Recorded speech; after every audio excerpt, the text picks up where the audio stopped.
بسم الله الرحمن الرحيم ولقد آتينا موسى الكتاب فلا تكن في مرية من لقائه وجعلناه هدى لبني إسرائيل وجعلنا منهم أئمة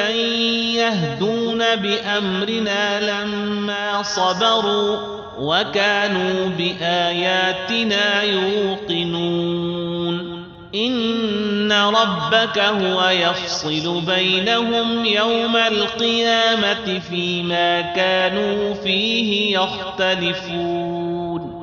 أولم يهد لهم كم أهلكنا من قبلهم من القرون يمشون في مساكنهم إن في ذلك لآيات أفلا يسمعون أولم يروا أنا نسوق الماء إلى الأرض الجرز فنخرج به زرعا تأكل منه أنعامهم وأنفسهم أفلا يبصرون ويقولون متى هذا الفتح إن كنتم صادقين